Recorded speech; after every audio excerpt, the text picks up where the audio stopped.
제요? 네. 어, 사강 지방에는 제가 처음 이렇게 오게 됐는데요. 이 뜨거운 열기에 제가 깜짝 놀라서 저기 앉아서 이게 어떻게 된 일이지? 왜 이렇게 뜨겁지? 그런 생각을 하고 있었습니다. 지방 집회 가봐도 이렇게 열심히 모이는 지방 만나기 어려운데 많은 분들이 뜨거운 열의를 가지고 이 자리에 와주셔서 감사하고 나흘 동안 저하고 함께 말씀 여행을 하게 될 텐데 앞에서 찬양을 인도해 주신 목사님이 얼마나 열정적으로 찬양을 하는지 저는 찬양을 하기도 했지만 지켜봤어요. 우와, 저 속에 그냥 뭐 열정이 말할 수가 없구나. 여러분, 그런 뜨거움도 있어야 합니다. 그런데 하나님 말씀 들을 때는 또 차분하게, 왜냐하면은 우리가 이제 옛날에 농기구를 만들고 그럴 때 보면은 풀목불에다가 쇠를 달궈 가지고 모루 위에 망치 올려놓고 망치로 두드리고 그리고 물에 담가 가지고 담금질을 하고 하는 것처럼 신앙이 깊어지기 위해서는 뜨겁게 달궈져야 하기도 하지만은 그러나 찬물 속에 탁 들어가기도 해야 되고 이래야 내가 단단해지는데 오늘부터 이제 나흘 동안 저하고 함께하는 이것은 막 여러분들을 즐겁게 해드리지 않을 거예요. 때때로 심각하게 만들기도 하고 우리를 돌아보자고 얘기할 거고 이제 그럴 겁니다. 결국 그것이 우리의 믿음을 아름다운 방향으로 이끌어 간다고 한다면 참 고마운 일이겠죠. 우리 잠깐 기도하겠습니다. 자비로우신 하나님, 부족한 종을 사강 지방에 보내주셔서 오늘 사랑하는 성도들과 더불어 말씀 여행을 시작합니다. 오늘부터 지속되고 있는 나흘의 일정을 통하여서 우리가 신앙의 신비와 만나게 도와주시고 하나님의 깊은 사랑을 경험하게 도와주시고 그리스도가 우리와 더불어 만들고자 하는 세상이 무엇인지를 깨달아 혼돈된 이 세상 속에 살고 있는 우리들이지만 이 땅에 하나님의 뜻이 이루어지는 세상 만들기 위해 쓰임받는 우리 모두가 되게 하옵소서. 은혜를 사모하여 주 앞에 나온 모든 사람들, 말씀을 듣는 중에 성령의 뜨거운 은혜가 저들 가운데 내리기를 소망합니다. 몸이 병들어 고통스러운 사람들은 치유받는 이적이 나타나기를 원합니다. 그리고 하나님, 물질적으로 어려움을 겪는 이들에게는 하나님께서 그 곤경에서 벗어날 수 있는 기회의 문도 열려지기를 소망합니다.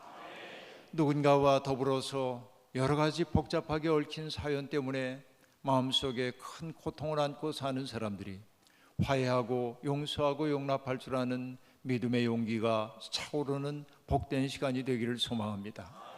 나흘의 집회를 통하여서 우리 모두 새로운 존재로 지어져 가도록 복내려 주옵소서. 예수님의 이름으로 기도하옵나이다. 아멘. 자꾸 앞에 했던 이야기를 하고 있습니다마는 오늘 찬송가 같이 불렀는데 멀리 멀리 갔더니 처량하고 고나요 정처 없이 다니니 이 곡을 우리가 불렀잖아요. 젊은 시절에 제가 제일 안 불렀던 곡 가운데 하나가 이겁니다.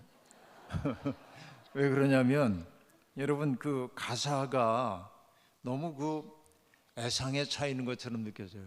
멀리 멀리 갔더니 처량하고 고나며 슬프고 외로워. 여러분 청년들이 이런 노래 부르고 있으면 좀 곤란하죠.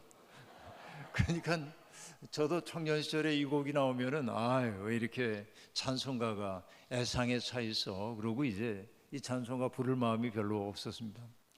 근데 요즘은 이 곡이 너무 좋아요.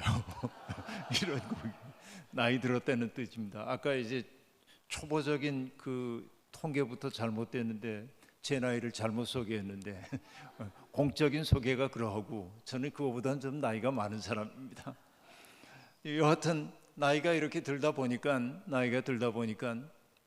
내가 인생을 어떻게 살아왔나 하는 생각을 하게 되고 그리고 이제 나의 삶을 앞을 내다보기도 하지만 뒤를 돌아보기도 하고 이렇게 됐는데 참 먼 길을 왔구나 그런데 먼 길을 걸어온 나의 삶을 요약하는 말이 뭘까 생각하면, 여러분, 제가 신령한 목사이면 나는 한 점 부끄러움 없는 인생을 살았습니다. 모든 것이 다 하나님의 은혜지요, 하나님께 감사할 뿐입니다, 이러면 좋겠는데 전혀 그렇지 못하고, 내 삶은 때때로 힘들고, 내 삶은 때때로 울고 싶을 때도 있고, 때때로 뭔가 벽에 부딪힌 듯 답답할 때도 있고, 여전히 목사로 살아온 세월이 이만큼 됐는데 여전히 똑같은 상황 속에 있는 것을 고백하지 않을 수가 없습니다. 그러고 나니까 아득해요. 멀리 멀리 갔더니 처량하고 고나며 슬프고 외로워 정처 없이 다니니, 그리고 이제 바라는 게 뭐냐면, 예수 예수 내 주여 지금 내게 오셔서, 그 다음에 뭐예요? 떠나가지 마시고 길이 함께 하소서. 이 젊은 날에 여러분 찬송 부를 때, 저는 이제 그 청년 시절에 교회를 생전 처음 나갔어요. 청년 시절에 생전 처음 나갔는데, 그때 이제 교인들이 70년대 중반이죠. 그때 교인들이 주로 불렀던 곡들이 보면 애상에 찬 곡들이 참 많이 있었습니다. 주홍빛 같은 내 죄, 이런 거. 내가 죄인이라고 하는 고백을 할 때마다 저는 찬송가를 부르지 않을 때가 많았어요. 내가 뭐 그렇게 죄가 많다고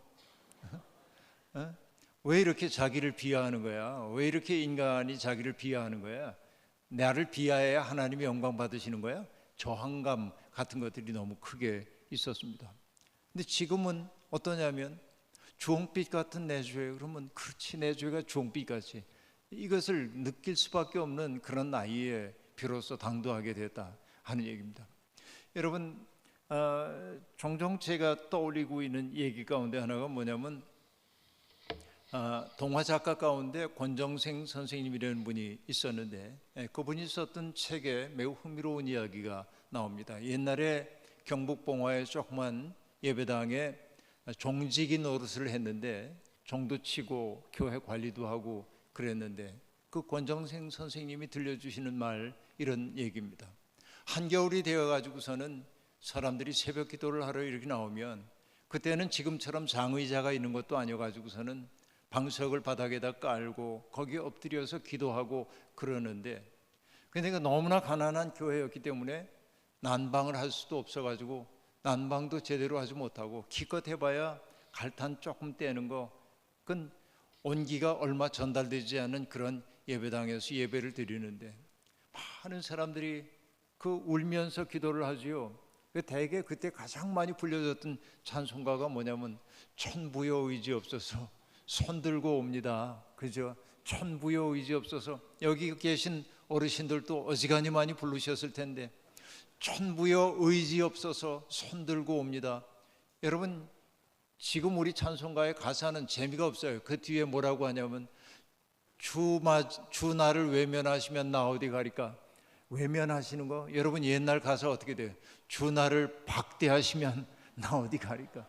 여러분, 이 박대를 경험해 본 사람들만이 알 수 있는 느낌이란 말이에요. 이게 주 나를 외면하시면, 이거는요, 이 현대적 어법입니다. 젊은이들은 이게 와닿을지 모릅니다.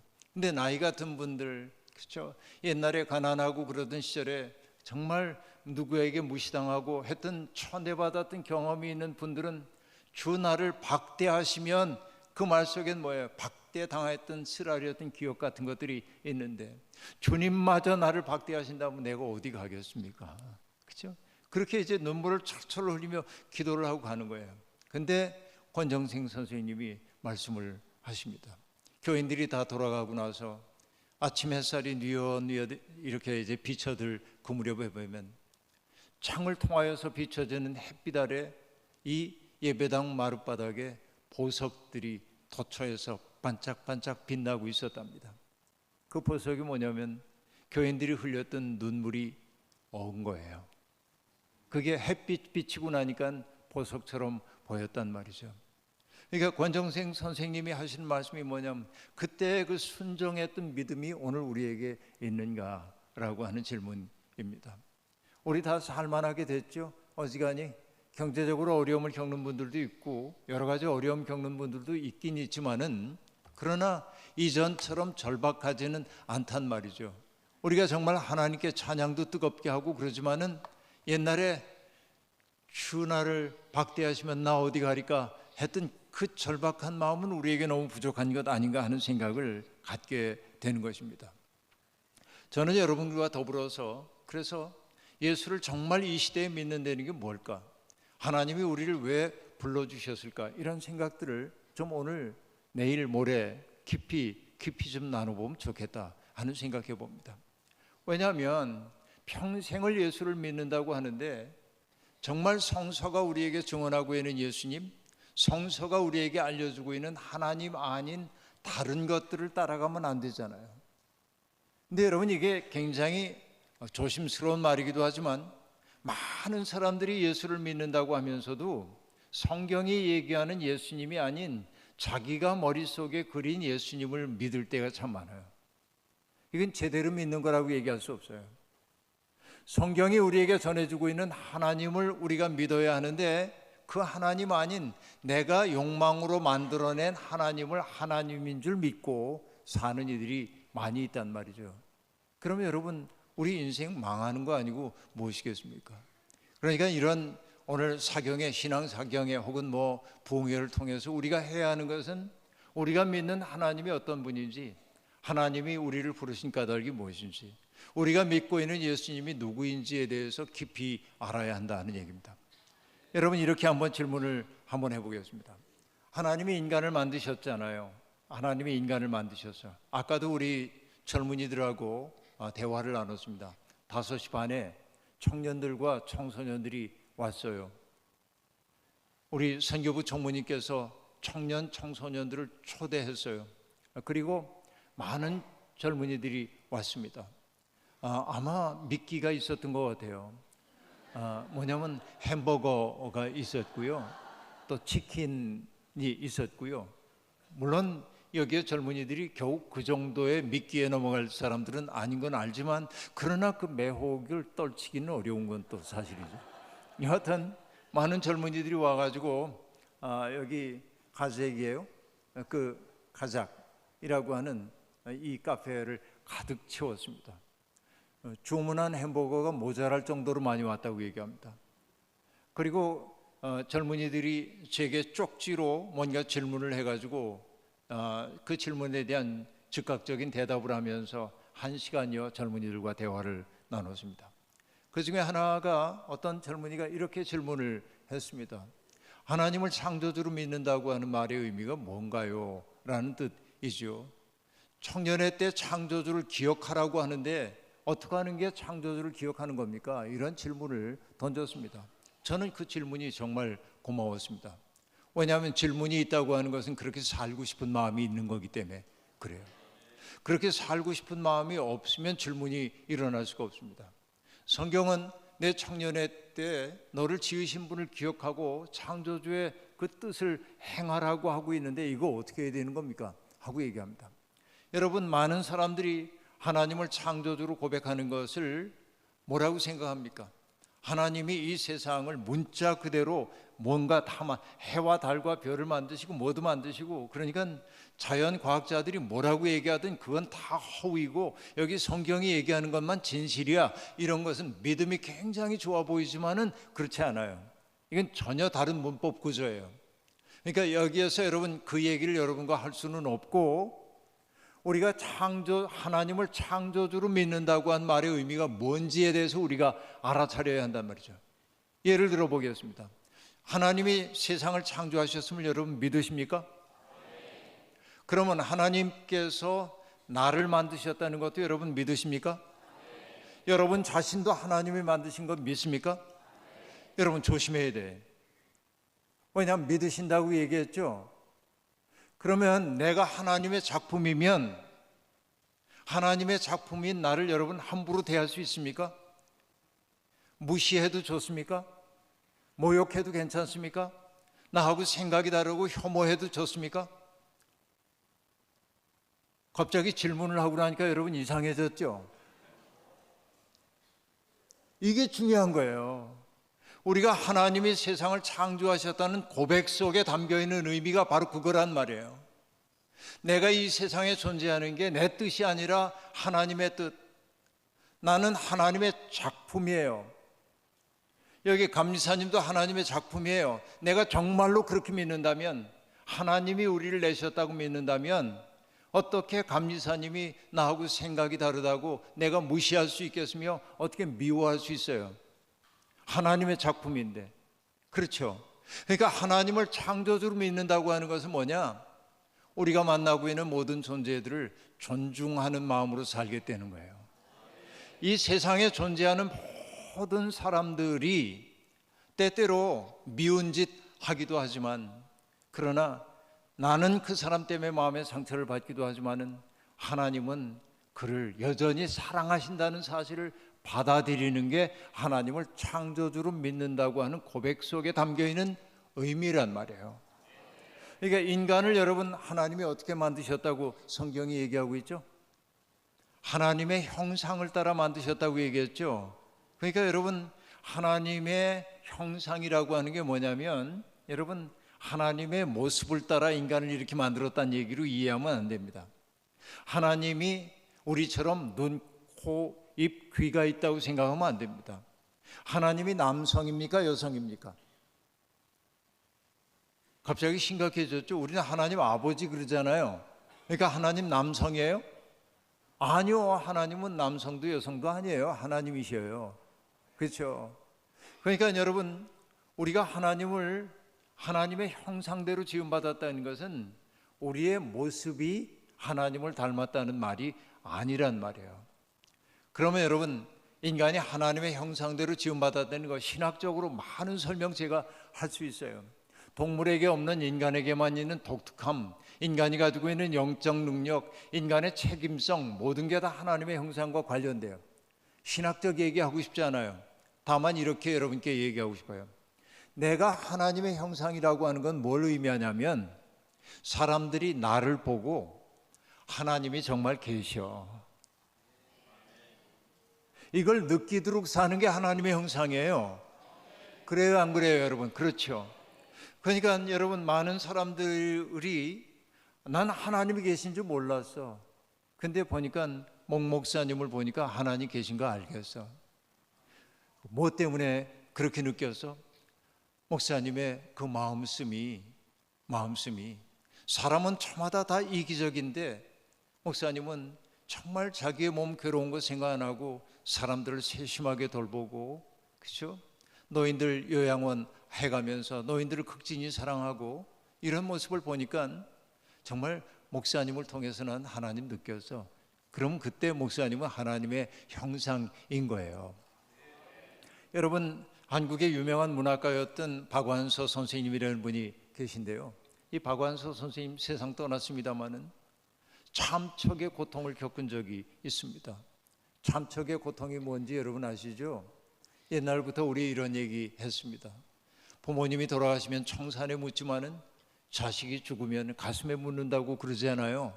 그러니까 내가 세상을 먼저 떠나지 않고 자식이 먼저 떠나간 그 고통을 겪은 거, 이게 바로 참척의 고통인데, 이 박완서 선생님이 그 참척의 고통을 겪으셨던 거예요. 그렇게 공부 잘하고 똑똑하고 인정 많았던 아들, 의과대학을 다니고 있었던 아들, 나중에 전공을 선택하게 될 때 무슨 전공을 할까, 잘 나가는 과를 선택할 수도 있는데 아들이 겸허하게 저는 방사선과 의사를 하고 싶어요. 왜? 이거 하고 싶어 하는 사람 많지 않아요. 제가 해야죠. 그런 아들이에요. 그런데 여러분, 갑작스럽게 그 아들이 세상을 떠나고 만 겁니다. 그러니까 박완선 선생님은 견딜 수가 없었습니다. 그 고통을. 그리고 그렇게 오랫동안 믿어왔던 하나님 앞에 질문을 하기 시작했습니다. 한 말씀만 하소서. 왜 내게 이런 일이 벌어집니까? 한 말씀만 하소서. 그런데 여러분, 하나님이 한 말씀만 하소서라는 그 질문에 대답하십니까? 안 하십니까? 대답 안 하시는 거죠. 그러니까 마음을 어떻게 추스릴 길이 없었어요. 그런데 여러분 가운데도 아시는 분이 혹시 있을지 모르는데, 시를 아는 분들은 덜어 알 수도 있는 분입니다. 수녀님 가운데 이혜인 수녀님이라는 분이 있어요. 그 이혜인 수녀님이 박완서 선생님에게 얘기했습니다. 선생님, 홀로 계시면 마음 더 상하시니까 우리 수녀원에 와서 좀 머무르다 가시면 좋겠어요. 그래서 이 박완서 선생님은 이혜인 수녀님이 계신 수녀원에 들어가서 함께 생활을 하기 시작했습니다.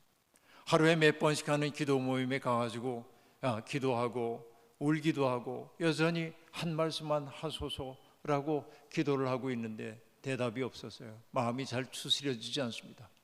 그런데 어느 날 문득 거기에서 의지가지 없는 노인들을 돌보고 있는 그 수녀님들의 모습을 우연히 보게 되었습니다. 방에 들어갔다 나오는 수녀의 손에는 변기통이 들려 있었습니다. 그 방 안에 누워있는 노인이 소대변 받아내야 하는 노인, 그것을 받아가지고 오물을 받아가지고 나오고 있는데 냄새가 나고 더럽다고 느낄 수도 있지만은 그 수녀의 표정이 환하게 빛나고 있었어요. 그 빛나는 미소를 바라보면서 박완서 선생은 깊은 충격을 받습니다. 그리고 질문을 받고요. 왜 내게 이런 일이 벌어졌습니까? 라고 묻다가 그의 질문이 어떻게 바뀌냐면 왜 나는 내게는 이런 일이 벌어져서는 안 된다고 생각했는가? 질문을 바꾸는 거예요. 왜 내게 이런 일이 벌어졌지? 이 질문엔 답이 없었어요.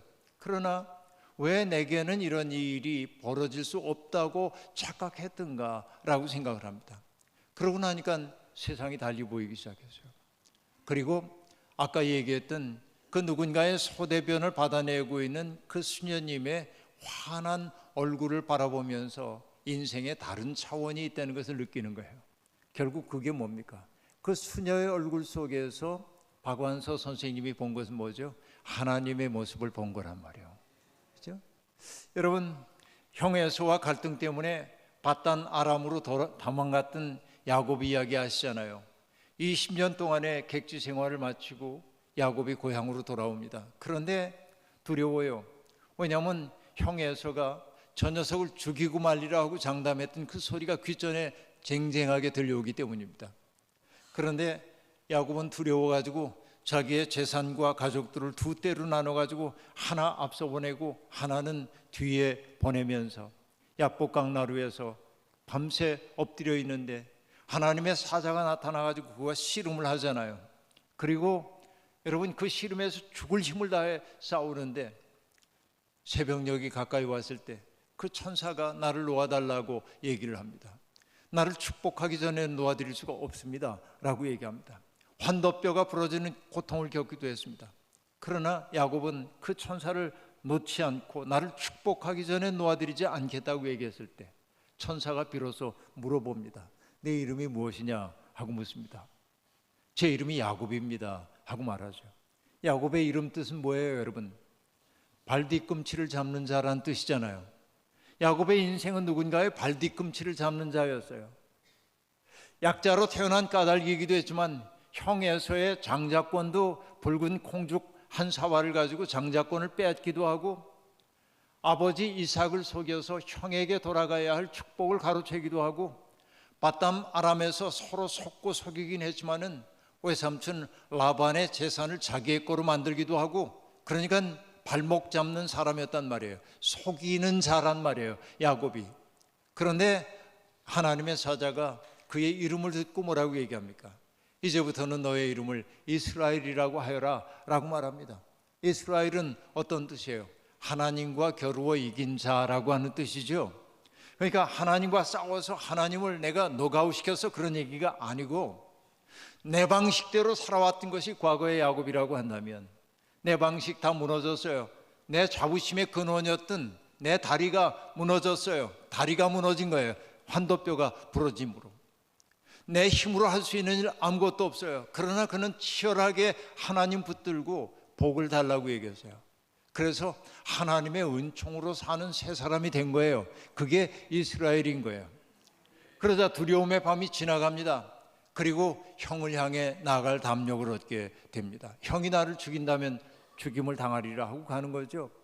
그런데 여러분 어떻습니까? 하나님 하시는 일은 언제나 놀랍죠. 뭐가 놀랍냐면 다리를 절름거리면서 자기를 향해 오고 있는 동생을 바라보는 이 에서의 마음이 확 녹아졌어요. 불쌍한 것 하는 생각이에요. 그 달려와서 둘이 형제가 서로 목을 어긋맞기고 부둥켜 안고 함께 울었다는 겁니다. 다른 말 필요 없죠. 함께 울면 해결된 거죠. 그때 여러분 야곱이 형에게 뭐라고 얘기합니까? 형님의 얼굴을 베옵는 것이 마치 하나님의 얼굴을 뵙는 것 같습니다. 그렇게 말합니다. 왜 에서의 얼굴이 하나님 얼굴처럼 보였을까요? 옛날 미워하던 그런 미움 같은 거 싹 가시고 그냥 긍휼히 여기는 사랑의 마음만으로 안아준 거예요. 덥석 안아주었어요. 그 덥석 안아주는 그 사랑을 통해 야곱이 본 것은 뭡니까? 하나님의 얼굴을 봤단 말이죠. 그래서 그 땅의 이름을 뭐라고 해요? 보니엘 그래요. 하나님의 얼굴이라는 뜻이에요. 그렇죠? 한 장소를 거룩하게 만들었어요. 모함을 통하여서 누군가를 전폭적으로 받아들이고 사랑하고 그리고 화해하는 그 일이 일어날 때 사람들은 누군가의 모습을 통해서 하나님을 느낀단 말이야. 그 말은 뭐냐면 나보다 큰 세계가 내 앞에 열림을 보게 된단 말이에요. 그러니까 인간이 하나님의 형상이라고 한 말은 다른 말이 아니에요. 우리에게 목표가 주어져 있는 거예요. 사람들이 나와 만나서 하나님을 느끼도록 살기 시작해야 돼요. 이게 하나님을 창조주로 믿는다고 한 말의 의미예요. 자, 아까도 얘기했죠. 하나님을 창조주로 믿는다고 정말로 믿는다고 한다면 어떻게 우리가 누군가를 함부로 대하겠습니까? 하고 말했는데 사람만이 아닙니다. 세상에 존재하는 동물, 식물들도 하나님의 숨결이 다 있다고 한다면 우리가 어떻게 그것들을 함부로 할 수 있겠어요? 그래서 여러분 원주에 살고 있는 제 버시기도 하고 선배이기도 한 형님이 있는데 그 형수님, 사모님이죠. 그 사모님은 잡초를 가지고 요리하는 거로 유명한 분입니다. 잡초 요리하는 분이에요, 이분은. 그런데 방송에서도 여러 번 나온 적이 있습니다. 저는 분주에서 방송 나온 거 못 봤는데 어느 날 아침 우연히 그 방송에 그 선배 목사님의 부인이 방송에 나온 걸 봤습니다. 너무나 제가 잘 아는 분이죠. 근데 이분이 이렇게 바구니를 이렇게 옆구리에 이렇게 끼고 랄랄랄라 하면서 나무를 뜯으러 갑니다. 그래서 늘 보던 모습이에요. 이렇게 물끄러미 보고 있는데 논두렁으로 이렇게 가더니 그 논두렁에 있던 게 뭐 돌미나리 같은 거였는지 잘 모르겠어요. 기억은 잘 안 나요. 근데 그분이 이렇게 얘기합니다. 어머, 너희들 여기에 있었구나. 어머, 너희들 여기에 있었구나. 그러고 아, 정말 반가워. 그러고 내가 조금 먹어야 되니까 조금만 가지고 갈게. 다 가지고 가지는 않을 거야. 그러면서 조심스럽게 여기 조금 따고 저기 조금 따고 그러고 이렇게 가져오는 거예요. 보통은 어떻게 하죠? 우와, 이게 웬 떡이냐. 그거 다 따오는 거잖아요. 근데 이제 그 사모님은 그런 태도가 아니에요.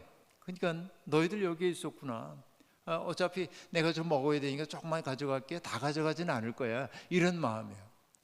난 이게 하나님을 창조주로 믿는 사람들의 태도, 조심스러운 태도라는 생각이 드는 겁니다. 여러분, 지금 이제 그 여러분과 자연과학에 대한 이야기를 하고 싶은 생각은 없습니다만은 기후 위기가 심각하잖아요. 지금 올해도 여러분 이 비가 집중호우가 내려가지고서는 많은 인명 피해가 났잖아요. 지금도 피해가 남쪽에서 지속되고 있습니다. 이건 뭐 때문에 그러냐면은 이 우주 공간에서 지구라고 하는 것도 숨쉬거든요. 우주에서 온 에너지들이 지구에 들어왔다가 밖으로 다 나가야 지구 생태계가 잘 유지가 되는 거예요. 그런데 어떻게 된 겁니까?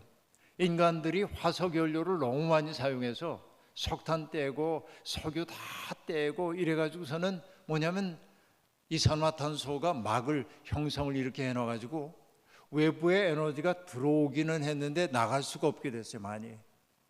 이거를 뭐라고 하냐면 온실 효과 그래요.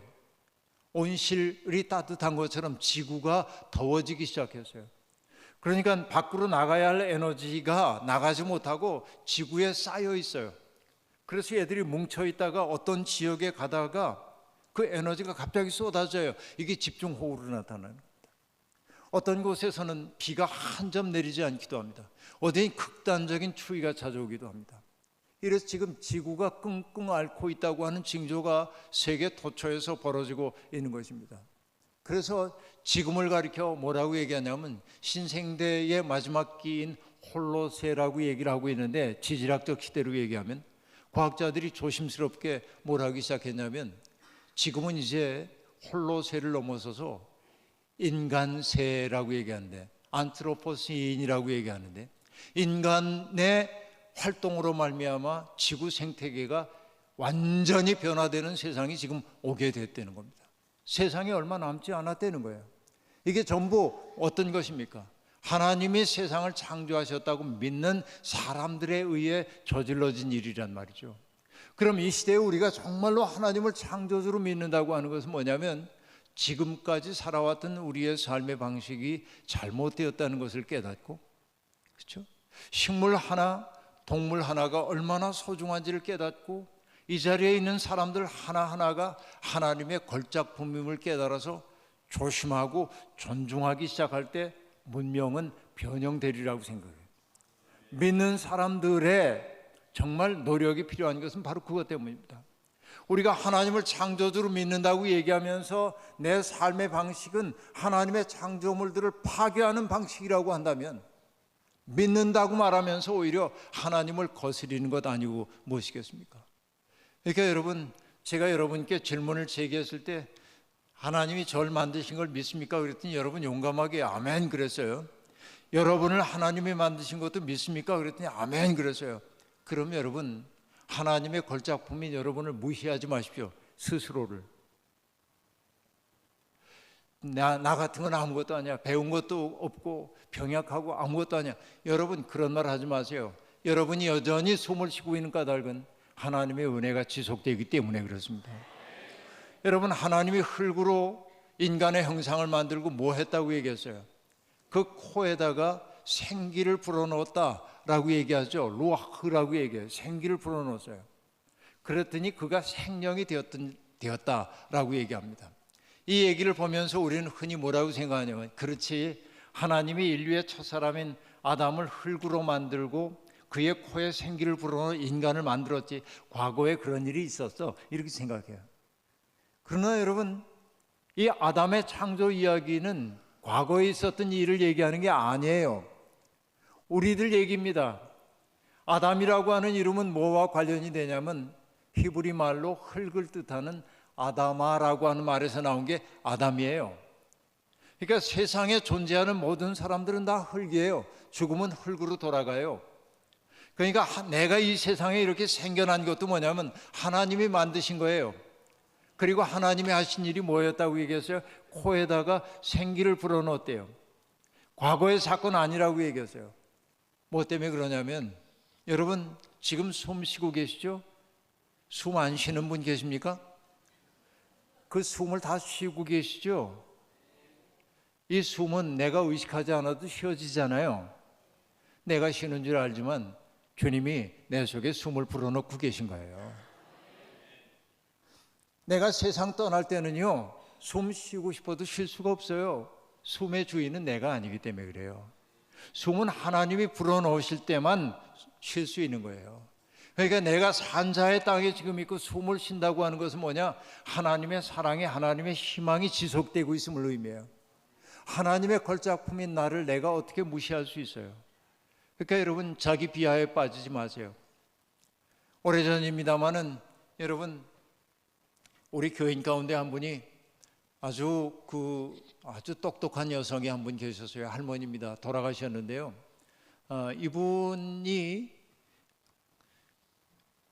대중가요 가사 하나를 썼는데, 6.25 때 헤어진 남편을 그리워하면서 평생을 그렇게 살았거든요.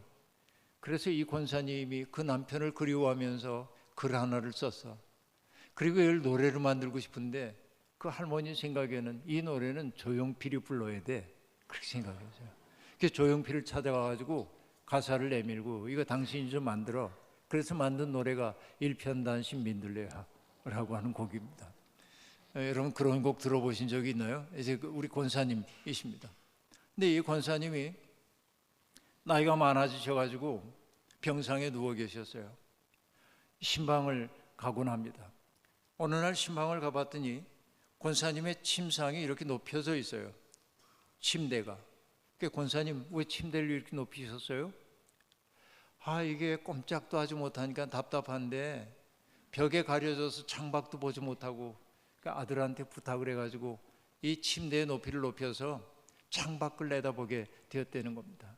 여기서 이렇게 바라보면은 새가 날아와서 앉아서 지저귀는 모습 보이고 꽃도 피어나는 거 참 좋아요. 그렇게 얘기해요. 어느 날 갔더니 권사님이 제게 이렇게 묻습니다. 목사님, 하나님하고 친하시죠? 그래서 심상치 않은 질문이어가지고 이게 조금 친하죠. 그렇게 대답을 했더니 권사님이 이렇게 얘기해요. 하나님께 부탁 좀 드려주세요. 무슨 부탁이요? 이 쓸데없는 것 좀 빨리 데려가라고 해주세요. 그때 번뜩 제게 든 생각이 있었습니다. 권사님, 누가 쓸데없다고 그래요? 나 쓸데없죠. 아들하고 며느리한테 미안해 죽겠어요. 이렇게 들어놓아가지고 욕창 생기지 않도록 시간마다 이렇게 돌려줘야 하지요. 그리고 소변 대변 받아내야 하죠. 아주 미안하고 창피해 죽겠어요. 빨리 죽고만 싶어요. 그렇게 얘기를 합니다. 그때 제가 권사님에게 얘기했습니다. 권사님은 지금 60년 전에는 아드님을 몸으로 낳으셨지만 지금은 그 아드님을 마음으로 낳고 계신 거예요. 고통받는 어머님을 돌봐드리면서 그 아드님이 낮아지는 마음, 고통받는 사람을 돌보는 마음을 배울 수 있다고 한다면 영혼을 낳고 계신 거 아니에요? 그렇게 얘기하세요. 쓸모는 하나님이 결정하시고 때가 되면 하나님이 불러 가실 거예요 하고 얘기했어요. 여러분, 그러니까 오늘 내 삶이 제 아무리 고달프다고 해도 하나님이 내 속에 지금 숨을 불어넣고 있다는 사실을 잊지 마시길 바라고, 그렇기 때문에 내 숨을 쉬고 있는 한 희망이 내게 있다는 사실을 생각하고 용기를 내야 돼요. 그렇죠? 그러니까 여러분, 우리 목표가 있어요. 분명한 목표. 이번 사경에 하는 내내 이거 반복 우리가 해야 하는데, 우리는 하나님의 형상이라고 얘기했어요. 그죠? 하나님의 형상은 뭐라고 얘기했습니까? 사람들이 나를 통해 뭘 봐야 돼? 하나님을 봐야 돼. 이건 제 얘기가 아닙니다. 요한복음 14장에 보면 여러분, 빌립이라고 하는 사람이 예수님을 찾아와서 이렇게 얘기합니다. 예수님, 우리에게 하나님을 좀 보여주시면 좋겠어요. 그러자 예수님이 뭐라고 얘기합니까? 빌립아, 내가 그렇게 오랫동안 너희와 함께 있었는데 하나님을 보여달라고 하느냐? 나를 본 사람은 하나님을 보았다라고 얘기합니다. 우리는 예수님처럼 그렇게 말하진 못합니다. 차마 내가 나를 아는데 어떻게 그렇게 말하겠어요? 그러나 예수님과 같은 말을 할 수 있도록 노력은 해야 될 거 아닙니까? 하나님, 저를 통해서 내 이웃들이 하나님을 볼 수 있게 해주세요. 그러면 여러분, 우리의 삶이 거룩해질까요? 거룩해지지 않을까요? 거룩해질 수밖에 없단 말이에요. 그거 안 하면 우리 교회 드나드는 거, 예언자가 말하는 것처럼 교회 마당만 밟을 뿐이에요. 내 삶이 그렇게 바뀌지 않는다면 나는 교회 마당만 밟는 사람이란 말이죠. 오늘 개신교회가 세상에서 주문거리가 되고 말았습니다. 얼마 전에 나온 통계를 봤어요. 기가 막혔습니다. 교회 안 나오는 사람들이 늘어나고 있죠. 그리고 다른 종교를 가지고 있는 사람들에게 자기 종교 말고 다른 종교에 대한 호감도 조사를 했어요. 그런데 여러분, 사람들이 이렇게 얘기합니다. 불교에 호감이 있다고 말한 사람이 32.8%, 가톨릭에 호감이 있다고 한 사람이 28.8%, 유교에 호감이 있다고 말한 사람이 11.5%가 그래요. 개신교에 대한 호감이 있다고 말한 사람은 6.8%입니다. 100명 가운데 6명 정도가 그냥 개신교인 이 정도예요. 이게 뭐예요? 크게 뭔가 잘못됐죠. 우리가 가장 잘 믿는 것처럼 보이는데 세상 사람들은 우리 정체를 보고 있단 말이야. 그 말은 뭐냐면 당신들 아무리 봐도 하나님이 안 느껴져. 당신들 아무리 봐도 예수의 향내가 안 맡아져라고 하는 얘기 아닐까요?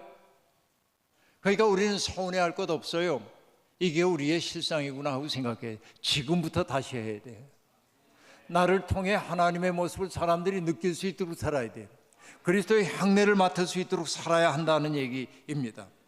여러분, 얘기가 멀리 다른 길로 많이 가긴 했습니다만 오늘 첫 시간이기 때문에 그랬는데요, 성경은 떠나라고 하는 이야기로 가득 차 있습니다. 인생은 어쩌면 떠남인지도 몰라요. 여러분, 어머니의 태 속에 잉태되었을 때부터 우리의 생명이 시작이 됐던 거죠. 여성의 몸이라고 하는 건 참 신비합니다. 인간의 몸은 어떠하냐면 자기 속의 외부에서 생명체가 들어오면은 적으로 간주하여 공격합니다. 백혈구들이, 그죠? 그래야 병원균과 싸우잖아요. 그런데 생명의 신비는 어디에 있냐면 자기 속에 들어온 새로운 생명을 어머니의 모태는 따뜻한 사랑으로 감싸 안는 거예요. 공격 안 해요. 그러니까 이 생명을 키우기 위해서, 이 생명에게 해가 되도록 하지 않기 위해서 뭔가 먹을 거 먹지 못하고 하느라고 어머니들이 입덧하고 그래요. 그렇죠? 입덧하고 그래. 생명 보호하는 그 애를 쓰는 거예요.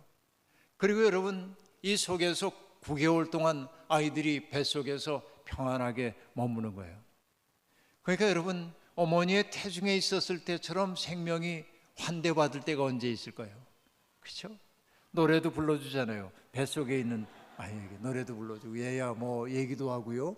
그죠? 온갖 태교를 다 한단 말이에요. 근데 여러분, 이게 무시무시한 게 뭐냐면 때가 되면 이 배가 수축 운동을 하면서 그동안 그렇게 나를 따뜻하게 돌봐주던 어머니가 나를 배신하는 거예요. 나가라고 그러잖아요. 너 나가 막 미는 거예요. 그러니까 세상이 너무 무서워져서, 아니 이렇게 나를 따뜻하게 사랑해주던 엄마가 나를 이렇게 배신해, 나가라고 그러네. 그리고 여러분, 좁은 산도를 통해 태어났어요. 그리고 애가 뭐 합니까? 탯줄을 끊어야 하잖아요. 근데 왜 나가라고 그럴까요? 엄마가 얘를 사랑하지 않기 때문에 나가라고 그러나요? 아니죠. 거기에 계속 머물러 있으면 죽기 때문에 그래요. 엄마도 죽고 생명도 주는 거예요. 살기 위해서 해야 하는 건 뭡니까? 떠나야 하는 거예요. 안전한 자리를. 이게 생명의 원리예요. 그러니까 인간은 계속 떠나야 한다 하는 얘기입니다. 근데 이렇게 생명을 살리기 위해 떠나기도 하지만은 성경의 첫 대목은 살리기 위해서가 아니라 인간의 죄 때문에 에덴 동산을 떠난 인간에 대한 이야기가 등장하고 있습니다. 그렇죠? 하나님이 금지했던 것을 하잖아요. 그렇죠? 금단의 열매를 따먹었어요. 그래서 하나님과 멀어졌어요. 그리고 에덴 동산에서 쫓겨나게 되었습니다. 떠나는 것이, 여러분, 떠나는 것이 바로 성경의 첫머리에 등장하고 있는 이야기입니다. 그리고 여러분, 우리는 압니다. 세상에서 처음으로 태어난 존재가 누구이죠? 세상에서 처음으로 태어난 게 누구예요? 아담 아닙니다. 아담은 태어나지 않았어요. 하나님이 창조하셨죠. 그러니까 여러분, 남자와 여자의 사랑을 통해서 태어난 첫 사람은 가인입니다. 그렇죠? 가인이 태어났어요. 아벨이 태어났습니다. 근데 여러분, 어떻게 됐어요? 가인이 아벨을 죽이고 말았어요. 형제 살해자가 되었습니다. 그래서 그는 그 땅이 아벨의 피가 하소연하는 소리를 하나님이 들었기 때문에 가인은 더 이상 그 땅에 머물 수가 없었고 그 땅을 떠나 에덴의 동쪽으로 이주해 갔다고 얘기를 하고 있습니다. 그런데 가인이 옮겨갔던 에덴의 동쪽 땅을 성경이 뭐라고 얘기하냐면 놋이라고 얘기해요. 놋 땅. 영어로 하면 NOT입니다. 근데 히브리어로 놋이라고 하는 말의 뜻이 뭐냐면 요리하다, 방황하다예요. 여기서 우리 기가 막힌 이야기를 봅니다. 어떤 이야기를 보냐면 하나님을 등진 인간, 그렇죠? 형제에 대한 책임을 다하지 못한 인간, 그 인간이 살고 있는 땅이 뭐냐면 놋 땅이라고 한 말은 뭐예요? 결국은 인간은 불안을 운명처럼 안고 살 수밖에 없는 존재다 하는 얘기죠. 그러니까 우리 삶은 늘 불안 속에 있기도 하는 것입니다. 그 때문에 우리는 한 곳에 정착하여 살지 못합니다. 성도들의 이야기를 봐도 역시 마찬가지입니다. 기근 때문에 내 고향에서 떠나서 먹을 것을 찾으러 내려가야 하기도 하고, 기근 때문에 떠나기도 하고, 전쟁 때문에 떠나기도 하고 갈등 때문에 떠나기도 하고 요셉의 경우에는 형들에게 팔려서 고향을 떠나기도 하고 이런 떠남의 이야기로 가득 차 있음을 알 수 있습니다. 그런데 여러분 긍정적인 떠남도 있죠. 그 두 가지가 있습니다. 그것이 오늘 우리가 읽었던 본문 말씀이고요. 그 본문 말씀은 어떤 얘기예요? 하나님이 갈대아 우르에 살고 있었던 아브라함을 찾아와 가지고서는 지시하는 대목으로 시작이 되고 있습니다. 하나님이 아브라함에게 하셨던 그 말씀이 뭐죠? 너는 내 본토 친척 아비 집을 떠나 내가 내게 지시할 땅으로 가라라고 얘기를 하고 있습니다. 떠나라고 얘기를 하고 있습니다. 지금 아브라함이 살고 있었던 그곳이 어디냐면 갈대아 우르라고 하는 곳은요, 메소포타미아 문명권의 핵심적인 도시입니다. 메소포타미아 문명권에서 우르라고 하는 큰 도시가 세워졌는데 그 도시는 그 당시에 메소포타미아 문명권에서 인구가 가장 많고 또 문명이 발달한 곳이었습니다. 인구가 많아지고 그리고 문명이 발달하다 보면 뭐가 생기냐면 지배하는 사람이 생기고 지배당하는 사람이 생기는 거예요. 그러니까 그 속에서는 계급이 만들어졌습니다. 지배하는 사람과 지배하는 사람에 의해서 천대를 받는 사람들이 갈라져 있는 게 갈대아 우르였어요. 하나님은 아브라함에게 지배와 피지배로 갈리는 그 세상을 떠나라고 지금 명령을 하고 있습니다. 그런데 여러분, 떠난다고 하는 것은 뭘 의미해요? 떠난다는 것이 의미하는 바는 뭡니까? 취약해진다는 거예요. 어떤 의미냐면 내가 여러분 내 고향 속에 있으면은 김준태라고 하는 시인이 그런 시를 쓰죠. 고향에서는 자빠져도 흙과 풀이 우리를 받아 안아준다는데, 그죠? 내가 자빠져도 흙과 풀이 나를 받아 안아주는데 고향은 그런 것이죠. 내가 뭔가 좀 잘못해도 고향 사람들이 너른 품으로, 우리 마을 사람이니까 품어주잖아요. 여백이 있잖아요. 그런데 여러분, 내가 낯선 곳에 가면 우리가 쭈뼛쭈뼛할 수밖에 없어요. 저만 해도 나이도 꽤 많고 뭐 의사소통하는데 외국 가도 큰 어려움 없이 지낼 수 있습니다. 그러나 여러분, 거기 가면 어떤 도시를 가든지 외국에 가면 나는 취약한 존재입니다. 처음엔 사람들을 두리번 하게 되고요, 눈치 보게 되고요, 그럴 수밖에 없습니다. 그러니까 뭐예요? 나를 보호해 줄 수 있는 장치가 일체 없는 거예요. 하나님은 왜 아브라함을 그렇게 취약한 자리로 내몰았을까요? 여러분, 취약해져 보지 않으면 고통을 당하는 다른 사람들을 이해할 수 없기 때문에 그렇습니다. 하나님의 은혜가 시작되는 지점이 바로 여기에 있다 하는 얘기입니다. 오래전입니다마는 벌써 10년 됐네요. 제 아내가 발을 다쳐가지고선 재수술을 받아야 했습니다. 벌써 뭐 한 25년 전에 받았던 수술, 그 후유증으로 10년 전에 또 큰 수술을 받아야 했습니다. 아내가 병원에 입원할 때마다 제가 가가지고 아내를 돌봐줍니다. 사람들은 뭐 간병인을 두고 목사님 낮에 일하시는데 밤에 어디 거기 주무셔요 하고 말하지만, 그래도 내 아내는 내가 지킨다고 결혼할 때 약속했으니까 약속을 지켜야지. 그러고 아내 옆에서 그 간이 침대에 누워서 자고 깨고 이런 일을 하면서 지냅니다. 근데 아픈 사람은 뭐냐면 그냥 온전히 자기의 병 낫는 것만 집중하면 됩니다. 그런데 여러분, 간병하는 사람은 여간 어려운 게 아닙니다. 이 사람도 돌봐야 되고 바깥일도 해야 되고 어려운 거예요. 이걸 경험해보고 나니까 목사로서 그 다음에 병원 신방을 갈 때면 이 병자만을 위해 기도하게 안 돼. 이 병자를 낫게 해달라는 기도도 하지만은 더 긴 시간 기도하는 게 간병하는 사람들을 위해 기도해요. 왜 그렇습니까? 이해력이 생겼어요. 내가 취약해져 보니까 이 사람들의 사정이 내게 들어오기 시작한 거예요. 여러분, 예수 그리스도가 세상의 모든 고통을 짊어지실 수 있었던 것은 무엇입니까? 히브리서가 얘기해 주고 있어요. 우리에게 있는 대제사장은 우리의 연약함을 치유하지 못하시는 분이 아니라고 얘기합니다. 왜냐하면 예수님이 육신으로 계실 때 인간이 겪을 수 있는 모든 고통을 다 겪으셨기 때문에 고난당하는 사람들을 도우실 수 있습니다 라고 얘기하잖아요. 그러니까 여러분, 하나님이 사랑하는 사람들에게 맨 먼저 하라고 하는 것이 뭐냐면 안정된 삶의 자리를 떠나라고 얘기하는 까닭은 뭐 때문이냐면, 그래야 마음을 열고 다른 사람들을 받아들일 수 있는 여백이 내 속에 생겨나기 때문이라고 말하고 있습니다. 취약해지지 않으면은, 여러분, 취약해지지 않으면 다른 사람 이해하기가 어려워요.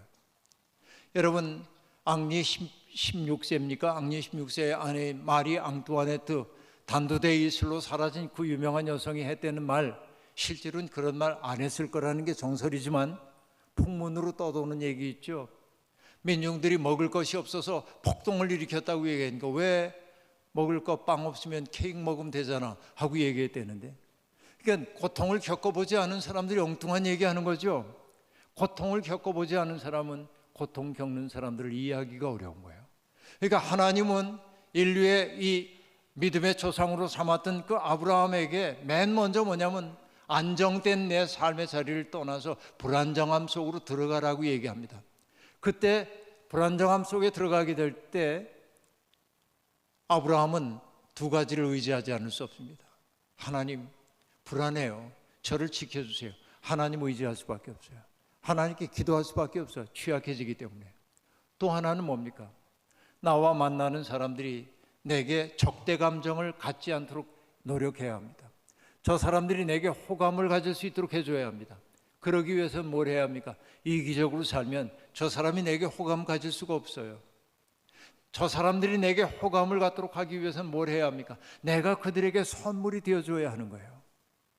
하나님이 아브라함에게 내 본토 친척 고향 아버지 집을 떠나라고 얘기했던 것은 취약해져 보라고 하는 얘기고, 취약해져 본다고 하는 건 뭐냐면 인생은 자기 힘으로 사는 게 아니라 하나님의 힘으로 사는 걸 경험해 보라는 얘기고, 그리고 다른 사람의 호감을 사야만 살 수 있는 존재이기 때문에 다른 사람의 호감 사기 위해서는 내가 먼저 나를 그에게 선물로 내주기 시작해야 한다는 걸 배우려는 거예요.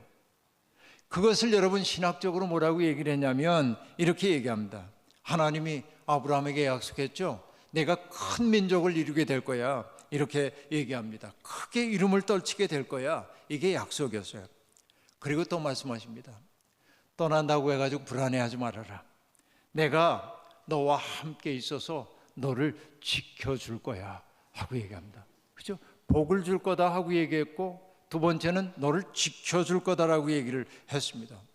그런데 여러분, 아브라함에게 주신 최대의 복이 무엇인지 아십니까? 나는 너를 복의 통로로 삼으려고 그래. 너를 통해서 세상 사람들이 복을 받기를 소원해. 이게 하나님이 아브라함을 불러주신 까닭이란 말이에요. 그러니까 신앙생활이란 다른 것 아닙니다. 하나님의 복을 이웃과 세상에 흘려보내는 통로가 되는 과정인 거예요. 그러니까 여러분, 우리는 언제나 하나님 앞에 기도할 때도 나만을 위해 기도할 때가 많이 있어요. 그러나 우리가 바라는 바는 뭐냐면 다른 것 없습니다. 나를 통해 사람들이 하나님의 복을 누리도록 사는 거예요. 그때 사람들은 우리를 보고 얘기할 겁니다. 하나님이 계신지 안 계신지 잘 모르겠지만 저분 볼 때 하나님 계신 것 같아요. 그때 비로소 우리는 뭐냐면 하나님의 형상으로 지어지기 시작한다 하는 얘기입니다. 여러분, 오늘 고통 가운데 살고 있는 분들 계십니까? 그 고통이야말로 하나님의 은혜가 아니고는 살 수 없는 존재임을 일깨워주는 것이죠. 고통을 마이너스로만 받아들이는 것, 인생의 낭비입니다. 고통을 창조적인 복으로 바꿀 수 있는 능력이 우리에게 있어야 합니다. 사강지방에 속해 있는 모든 교우들이, 저는 다른 거 없어요. 여러분들을 통해서 하나님의 복이 지역사회로 흘러가기를 원합니다. 저곳에 교회가 있으니, 저곳에 6일 교회가 있으니, 저기에 사강교회가 있으니 참 좋아. 교회가 있다는 게 얼마나 좋은가. 지역 주민들이 그런 말을 하기 시작할 때 우리는 세상을 변혁하는 변혁의 누룩이 될 줄로 믿습니다. 바로 여러분을 통해 하나님은 일하고 싶어 하십니다. 하나님은 우리의 문제를 해결해 주시기도 하지만은 하나님은 당신이 아파하는 문제를 풀기 위해 여러분을 부르기도 했다는 사실을 생각하면서 내가 얼마나 소중한 인생인지 깨닫는 나날이 되기를 주의 이름으로 축원합니다. 자비로우신 하나님, 부족한 종을 통하여 선포된 이 말씀이 사강 지방에 있는 모든 교우들의 가슴 속에 아름다운 씨앗으로 심겨지게 도와주시고, 그 말씀을 따라 하나님의 형상답게 하나님의 살아계심을 삶으로 입증하는 우리 모두가 되게 도와주옵소서. 예수님의 이름으로 기도하옵나이다. 아멘.